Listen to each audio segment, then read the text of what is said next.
मुख्तार अंसारी के भाई की सपा में एंट्री पर इतने सवाल क्यों? मुख्तार अंसारी गुंडा तो पंचायत चुनाव में साड़ी और पर्चा फाड़ने वाले कौन थे? नाम सिबकतुल्लाह अंसारी।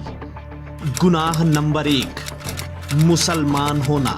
गुनाह नंबर 2 मुख्तार अंसारी का भाई होना। गुनाह नंबर 3 समाजवादी पार्टी में शामिल होना।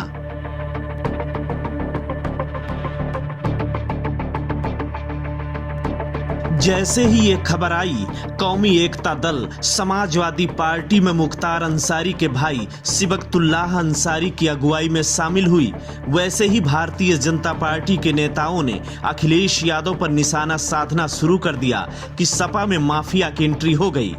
सवाल उठना शुरू हो गए कि जिनको अखिलेश यादव ने 2016 में अपने से दूर किया था, उनको अब गले क्यों लगाया।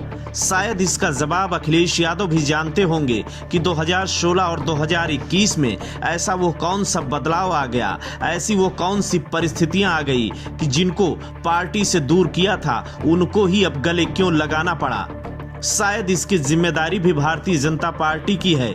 ऐसा इसलिए कि हाल ही में हुए पंचायत चुनाव में तमाम सारी ऐसी तस्वीरें देखने को मिली जिससे अखिलेश यादव को भी एहसास हो गया था कि राजनीतिक पार्टी में राजनीतिक दबदबे वाले लोगों का होना बेहद जरूरी है।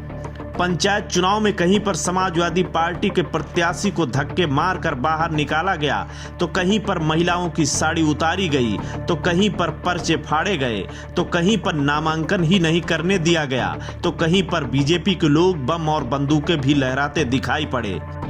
ये वो तस्वीर थी जो अखिलेश यादव के निर्णय को गलत साबित कर रही थी। दरअसल अखिलेश यादव ने 2016 में ये मन बना लिया था कि 2017 में बिना बाहुबलियों के चुनाव लड़ेंगे।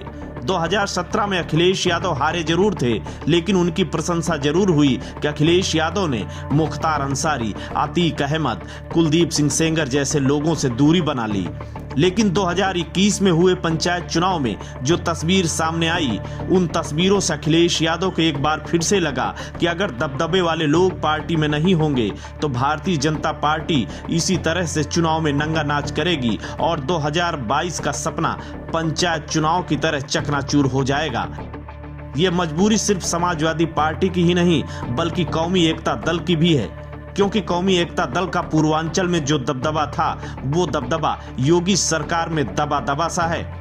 लिहाजा मुख्तार अंसारी के भाइयों को भी ये अंदाजा है कि अगर सपा सरकार 2022 में वापस आती है तो शायद वो अपने अस्तित्व को बचाने में कामयाब हो सकते हैं। लिहाजा समाजवादी पार्टी और कौमी एकता दल ने हाथ मिलाया, पूर्वांचल में अपने आप को मजबूत किया है। लेकिन भारतीय जनता पार्टी के लोग ये सवाल उठा रहे हैं कि क्या समाजवादी पार्टी फिर से उनको शामिल करेगी जिनको 2016 में बाहर किया था। हम ये नहीं कहते कि मुख्तार अंसारी वो उनका कुनबा दूध का धुला है, लेकिन मुख्तार अंसारी एंड कंपनी अगर गुंडे हैं तो फिर वो लोग कौन थे जिन्होंने दिन दहाड़े पंचायत चुनाव में साड़ी उतारी थी, जिन्होंने पर्चे फाड़े थे, जिन्होंने धक्के मारकर विपक्षी उम्मीदवारों को बाहर निकाला था। वो लोग कौन थे जो कन्नौज में बम लेकर घूम रहे थे। सवाल सब एक दूसरे पर उछाल रहे हैं, लेकिन दामन किसी का साफ नहीं है। Bureau report, Ashok Kumar, INF, Uttar Pradesh. Samajwadi party में माफिया की कोई एंट्री नहीं हो रही है और माननीय राष्ट्रीय अध्यक्ष अखिलेश यादव जी ने जो भी गलत लोग थे उनको पार्टी से बाहर निकालने का काम किया था।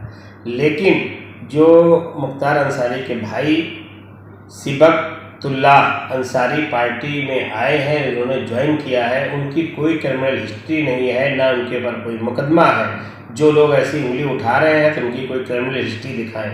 परिवार का अगर एक सदस्य दोषी है तो इसका मतलब ये नहीं कि पूरा परिवार दोषी होता है। जो साफ सुथरी छल के लोग हैं उनका समाजवादी पार्टी में सदैव स्वागत है, और जो भी आना चाहेंगे जो साफ सुथरी छल के लोग हैं समाजवादी पार्टी उनका स्वागत।